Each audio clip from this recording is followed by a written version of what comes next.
Memuliakan Tuhan bagian kedua. Salam kasih agape, citra Allah yang akan dikembalikan kepada manusia melalui Yesus Kristus. Sekarang mari kita melihat sejenak kepada pasal ini secara keseluruhan. Ucapan salam yang mencakup 5 ayat pertama memperkenalkan kepada kita nama dan panggilan si penulis surat dan kewibawaannya. Secara sepintas juga diungkapkan kenyataan bahwa Kristus adalah ilahi. Suatu doa pemberkatan diucapkan dari Allah Bapa dan Anak Yesus Kristus. Kristus menyerahkan dirinya untuk dosa kita, membelinya supaya dapat melepaskan kita dari dunia yang jahat sekarang ini.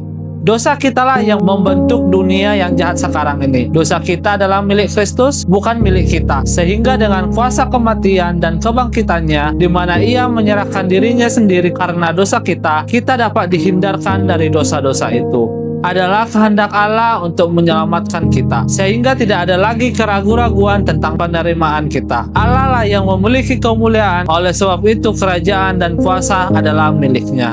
2 ayat berikut menunjukkan kepada kita keadaan gereja-gereja di Galatia pada waktu surat ini ditulis, dan dengan demikian menyatakan kepada kita mengapa surat ini ditulis.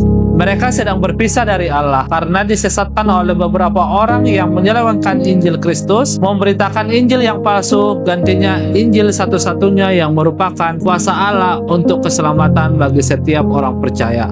Keheranan perkara ini adalah sama dengan yang dinyatakan dalam Yeremia 2 ayat 12 dan 13. Tertegunglah atas hal ini, hai langit, menggigil dan gemetarlah dengan sangat, demikianlah firman Tuhan. Sebab umatku berbuat 2 kejahatan, mereka meninggalkan aku, sumber air yang hidup, untuk menggali kolam bagi mereka sendiri, yakni kolam yang bocor yang tidak dapat menahan air.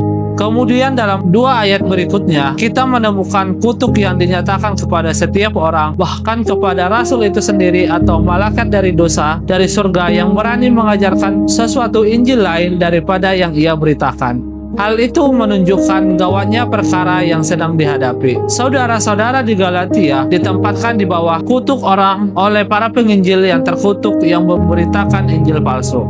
Selanjutnya dalam ayat 10-12, rasul itu menunjukkan dirinya sendiri sebagai hamba Kristus. Oleh sebab ia berusaha hanya menyenangkan Allah, bukan manusia. Para penginjil yang menyesatkan jiwa manusia akan memberitakan hal-hal yang menyenangkan, hal-hal yang cocok dengan sifat manusia. Untuk menarik murid-murid datang kepada mereka, Paulus semata-mata memberitakan kebenaran Allah yang jelas, yang tidak diterimanya dari manusia siapapun, melainkan langsung dari surga. Akhirnya kita menemukan permulaan dari suatu cerita pendek mengenai pengalaman pribadi, yang dilanjutkan sampai lebih dari setengah pasal yang kedua. Di sini Paulus menceritakan mengenai kehidupan sebelumnya sebelum pertobatan. Ketika ia mengenai gereja, menyebutkan pertobatannya yang merupakan pernyataan Kristus di dalam dirinya, memberitahukan mengapa ia dipanggil dan betapa ia segeranya menjawab panggilan itu. Dan akhirnya menyatakan bagaimana ia tidak mendapat kesempatan kalau ia menginginkan hal itu untuk memperoleh Injil dari para rasul dan saudara-saudara yang telah menjadi orang-orang percaya sebelum dia. Sebab ia tidak mempunyai hubungan dengan mereka selama bertahun-tahun setelah ia bertobat. Perkara ini akan menjadi lebih jelas bila mana kita melanjutkan pelajaran kita. Salam kasih agape, Yesus Kristus memberkati kita semua. Amin.